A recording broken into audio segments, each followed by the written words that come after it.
Grabeng OKC Thunder ito mga idol, hindi man lang pinaisa ang Memphis Grizzlies sa kanilang serye.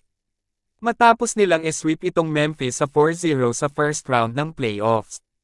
Hindi umubra ang mga hands-down sign ni Morant mga idol, hindi siguro gumana ang granada nitong si Ja Morant. Kaya naman na-sweep lang sila ng OKC Thunder nang walang kahirap-hirap sa serye.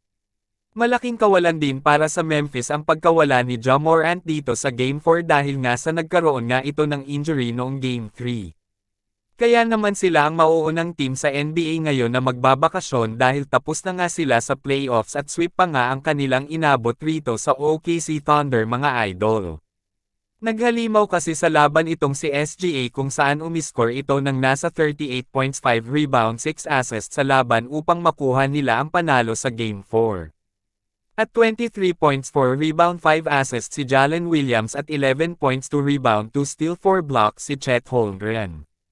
Para sa Memphis Grizzlies naman mga idol ay nasayang ang 30 points, 11 rebound ni Scottie Pippen Jr. at 23 points ni Desmond Bane.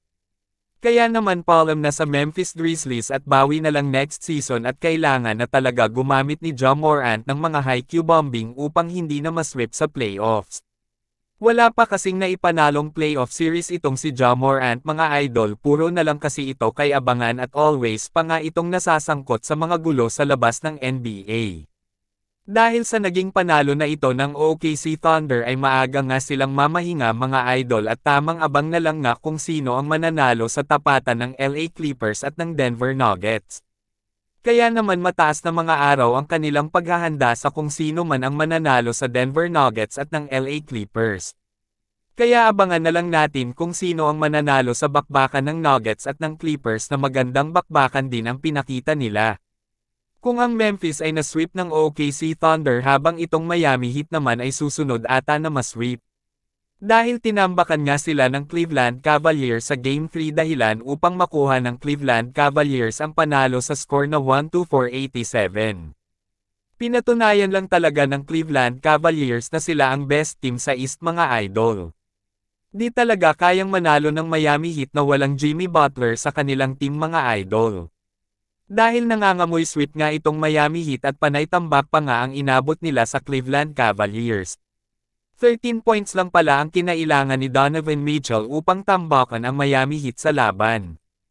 22 points, 10 rebounds si Jarrett Allen at 21 points si DeAndre Hunter.